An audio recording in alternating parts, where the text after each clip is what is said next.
Imagine how good it would feel to be able to speak to someone and make them actually feel good about the conversation, to make them feel better after speaking to you. I think that is powerful. And if you want to be successful in life, you should be able to do that. And if you learn the principles from this legendary book called How to Win Friends and Influence People, you can make it happen. So I promise you that if you have the discipline to watch this entire video series from start to finish, you will be able to do just that. That is my promise for you today, and Knights don't break promises. This series will be split into 6 parts.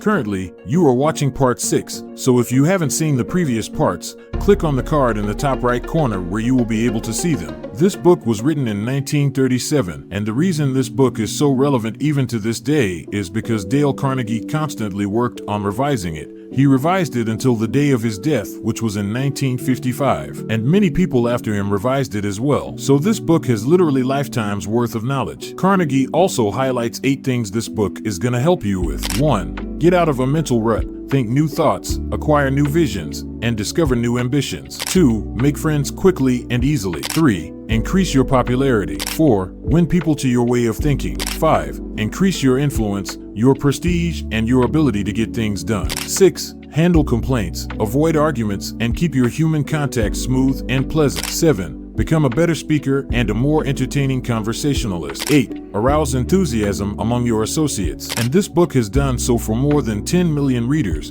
and if you follow this 6-part course, you will be able to join this group. Principle 26. Let the other person save face. Even if we are right and the other person is definitely wrong, we only destroy ego by causing someone to lose face. Carnegie tells us a story about 2 leaders. The first leader was a vice president who always lost his temper and started arguing and shouting at his writer whenever he made a mistake. That employee eventually left and started working for the competitor's company. The other leader was a marketing specialist at a pretty large company, and one of his employees made a significant error that he would have to work longer hours in order to fix. But instead of shouting at him, this boss thanked him for his efforts and told him he was confident that next time it was going to be better. That employee left with his head held high and was very motivated to do better next time. This is a perfect example of this principle in practice. When we let the other person save face by using the previous principles, like for example beginning with praise or calling to people's mistakes indirectly, we are going to be able to let the other person save face and therefore not ruin our relationship with them and also make them put forth greater effort next time. This is much better than just getting angry and embarrassing them. So next time you are about to get angry at someone for a mistake they made,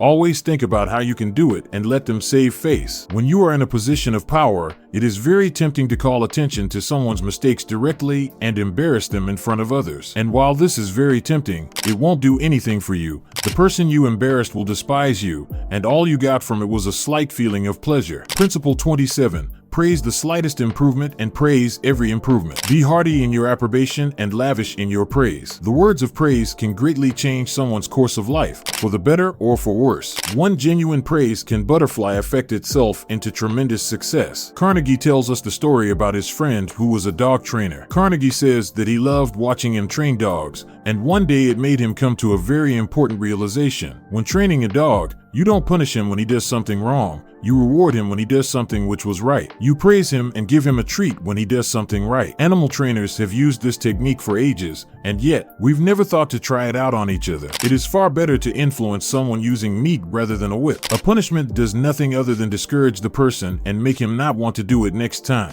And so instead of punishing, give honest and sincere praise. Principle 28. Give the other person a fine reputation to live up to. If you want to improve a person in a certain respect, act as though that particular trait were already one of his or her outstanding characteristics. Dale Carnegie tells us a story about a teacher who managed to get the class who had a reputation of being the worst in the entire school, but later fixed it by using this principle. She came up to the kid who misbehaved the most and complimented him on his leadership skills and told him how she was going to rely on him to help her keep order in the class. She gave him a fine reputation to live up to, and he lived up to it. By telling someone our perception of them, we can very often impact their own view of themselves. When we tell a child that he is smart, he will start getting better grades at school because we impacted his perception of himself, and now he is trying to live up to it by studying harder. When we tell our employee that he always outputs very good work, he will start outputting good work, even if it was bad previously. So whenever you want to influence someone to do better, Try this principle and give them a fine reputation to live up to. Principle 29. Use encouragement. Make the fault seem easy to correct. Tell your child, your spouse, or your employee that he or she is stupid or dumb at a certain thing, has no gift in it, and is doing it all wrong, and you have destroyed almost every incentive to try to improve. Use the opposite technique. Be liberal in your encouragement. Make the thing seem easy to do. Let the other person know that you have faith in his ability to do it and that he has an undeveloped flair for it. And then he will practice until the dawn window in order to excel. Carnegie tells us a story about one of his course members who completely changed the life trajectory of his son. He was in a car accident and he had a really big scar on his forehead. At the school, he was already 2 years behind for his age. He was in a special education class and he was really struggling. Specifically, he struggled with math. The calculations were just too hard for him. And so his father started teaching him and made a big deal whenever his son did something right. They celebrated every single improvement, and soon enough, math became easier and easier for him. His grades got much better,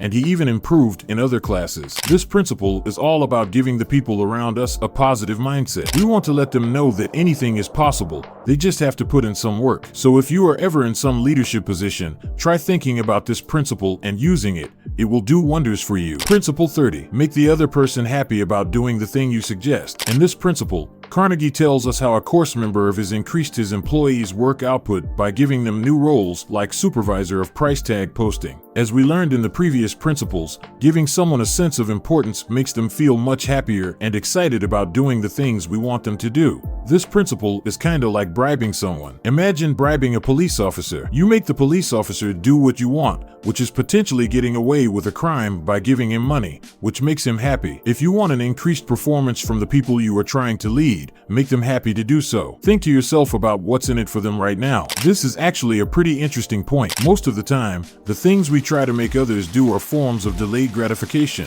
like working hard on something or going to the gym. These are forms of delayed gratification, and they do pay off in the long run. But right now they are uncomfortable and people don't like doing them because it is painful and annoying. So to make them happy to do what we want to do, we might want to offer them some sort of instant gratification. So, for example, as a teacher, you might let your students leave a few minutes earlier so they can get there early for lunch and not have to wait in line. When using this principle, you have to be creative because it can truly make you a really great leader, and that is very needed in the modern day. Alright bro, that's it for today. Make sure you stay tuned for the 3 other parts of this series. If they are already out, you will probably be able to see them somewhere on the screen, so go check them out. Go click on the subscribe button. Share this video with a friend who needs to improve his social skills. Join the Wisdom Clan with the first link in the description. Make sure you implement everything you've learned today, and bye.